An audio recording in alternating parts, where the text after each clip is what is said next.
Wentz, who I told everyone 2 years ago in the second half was not good.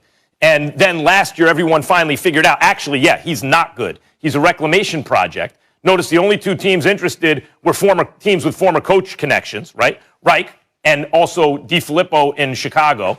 When the Eagles were talking about multiple first-round picks, that was laughable. The fact that they now have a second, and maybe it could be a first down the road. Right now, it is a third and a second, and that's too much to pay. And by the way, I don't like if you sense some kind of negative feeling toward Carson Wentz for me, he's very tough. I think he wants to be great, and he's extremely talented. But there was so much regression, and he had way too much power in the organization, in my opinion. And what I don't like, if you're sensing some kind of negativity, like whatever I said about Tom Brady isn't personal, it's that I thought he was getting old. He showed me otherwise.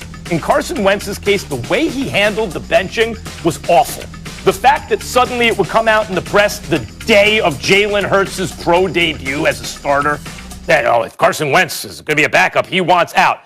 To me, you really want that in your locker room? Carson Wentz, to me, they need to build him up from the ground up. And that includes the attitude and everything. No first-round pick in the deal. I still think they overpaid. Well, I mean, I'm not going to debate that third-round pick, conditional second-round pick.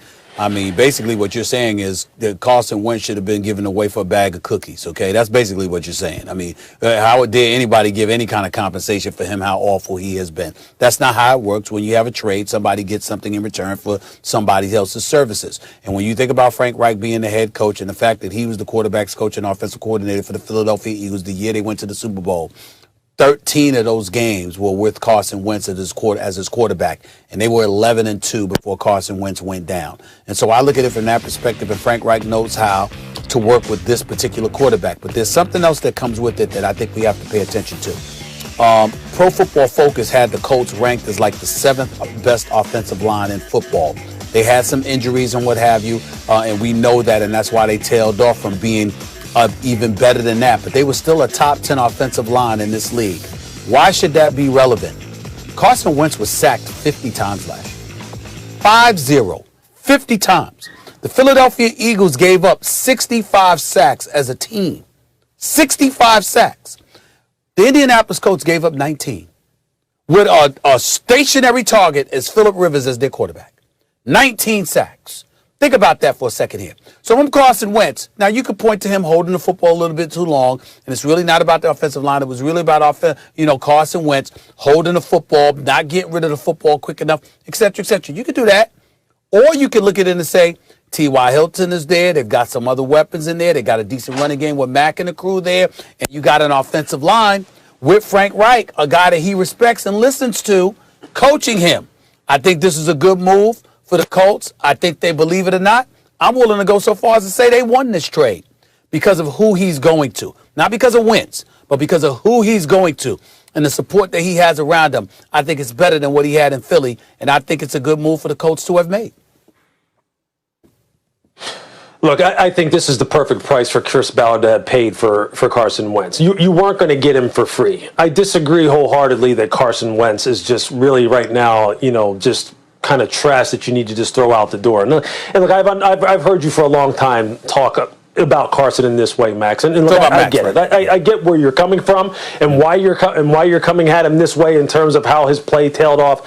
I don't think that physically he is someone that cannot be, let's just say, rehabilitated from a physical standpoint. I think what's going on with Carson Wentz is strictly and totally it's mental as far as how he handles being challenged, how he handles being competed against, how he handles adversity, how he handles expectations. There's no question about that. He has been fragile, he has been brittle, and he has not handled it very well in that way at all. And that has manifested itself into his play declining at such a rate that is really, it's unfathomable to me. It's one of those things I never just expected to happen. But I think the negative effect of drafting Jalen Hurts and having that kind of competition for him was something that Philadelphia severely underestimated.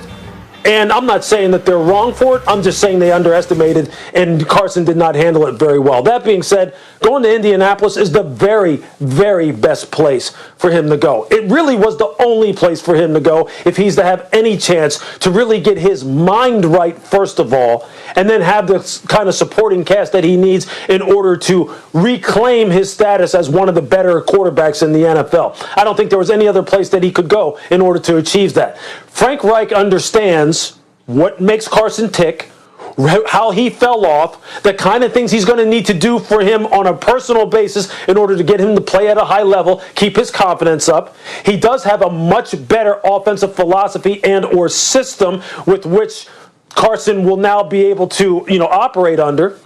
And I think right now, it's one of these situations where it's sink or swim for him. It's all or nothing now for him in Indianapolis, because if it doesn't work out there, I believe his career is over. It's done. He will be out of the league very quickly. Hold on. Guys, real quickly, I just wanted to make sure I made a correction because I mentioned Marlon Mack. I mentioned Mack initially, but I meant Jonathan Taylor because I know he's the leading rusher for them this past year. But go ahead.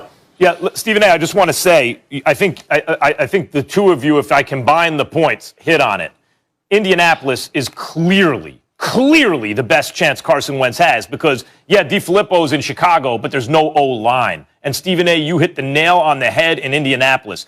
Quentin Nelson was such a great draft pick, and everyone knew he was going to be great. But, and Lewis, you can tell me if I'm wrong, but to my eyes, he's one of the best interior offensive linemen I have ever seen. If someone said, name the best interior, he's the first. I've never seen anything like that at the guard position. And the fact that Carson Wentz will be protected by that line, and he has a coach there, it gives him a shot.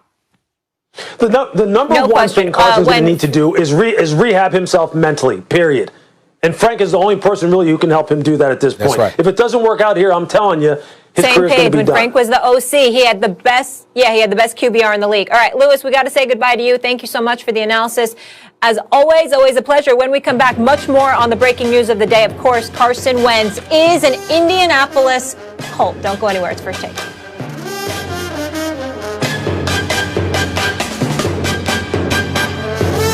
Of all time, Tom Brady coming in at number 1, MJ coming in at 2, Wayne Gretzky 3, Tiger 4, and Serena Williams rounding out the top 5. We now welcome in Louis Riddick to the show. And Louis, in case you missed it earlier, Max Kellerman, not a fan of this list. So if anyone's joining us at home, Max, can you re-educate us on your top 5 GOATs, please? Well, first, this is a truly awful list with tons of recency and NFL bias in it. Tom Brady, number 1.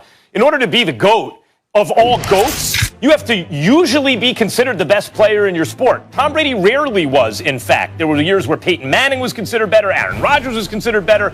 He had some years where he was considered number 1, but not like Michael Jordan, who